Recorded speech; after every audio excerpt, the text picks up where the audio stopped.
जायकवाडी धरणात सध्या 18,372 क्युसेक वेगानं पाण्याची आवक सुरू आहे। त्यामुळे धरणातला जलसाठा 29% 40% गेलाय। त्यामुळे शेती सिंचनासह पिण्याच्या पाण्याचाही प्रश्न मिटणार आहे। नाशिकसह वरच्या पट्ट्यात जोरदार पाऊस झाल्यानं जायकवाडी यंदाही 100% भरण्याची शक्यता आहे।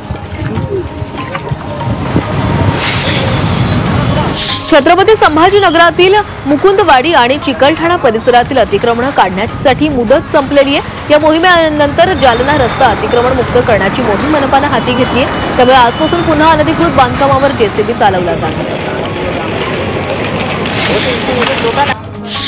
कल्याणमधील आचार्य अत्रे हॉलमध्ये राष्ट्रीय विद्युत सुरक्षा सप्ताहानिमित्त चर्चासत्राचं आयोजन केलं होतं।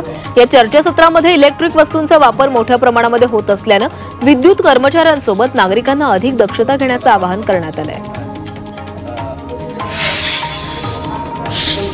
नाशिकच्या मनमाडमध्ये मोकाट जनावरांचा वावर वाढलाय। रस्त्याच्या मधोमध ठिकाणी काही मोकाट जनावरं बसलेली असतात, त्यामुळे वाहतुकीला अडथळा निर्माण होतोय। त्यासाठी प्रशासनाने या मोकाट जनावरांचा बंदोबस्त करावा अशी मागणी केली जाते।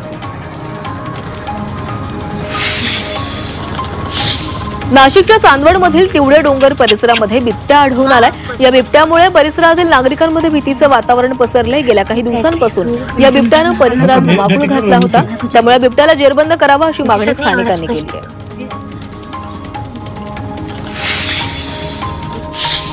नाशिकच्या भावडबारी घाटामध्ये बिबट्या आढळून आलाय। या बिबट्यामुळे वाहन चालकांमध्ये भीतीचं वातावरण निर्माण झालंय।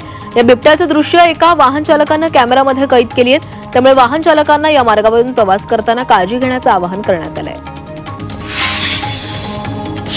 नाशिकच्या येवल्यातील पाटोदामध्ये एका व्यक्तीच्या घरी छापा टाकून 26 गोवंशांची पोलिसांनी सुटका केली आहे। वारंवार या ठिकाणी गायींची तस्करी होत असल्यानं ग्रामस्थांनी गावबंद ठेवण्याचा निर्णय घेतला होता। त्यामुळे गावातून निषेध रॅली काढत ग्रामस्थांनी कडकडीत गावबंद ठेवला।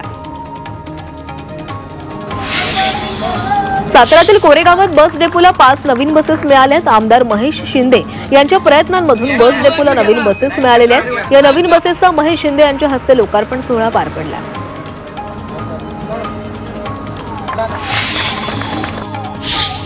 पुण्यातील सिंहगड रोडवर कार दुभाजकाला धडकल्यानं अपघात झाला। यावेळी कार दुभाजकाला धडकून पलटली। त्यामुळे स्थानिक नागरिकांनी गाडी सरळ करून चालकाला बाहेर काढलेलं आहे। या अपघातामध्ये कार चालक जखमी झालाय। मध्य प्रदेशच्या हरदा जिल्ह्यात पावसाचा कहर सुरूच आहे। ग्रामीण भागात नद्यांना पूर आलाय। जीव धोक्यात घालून ग्रामस्थांना या पुरातून जावं लागतंय। प्रशासनानं योग्य उपाययोजना न केल्यानं ही पूरस्थिती ओढवल्याचा आरोप ग्रामस्थ करतायत।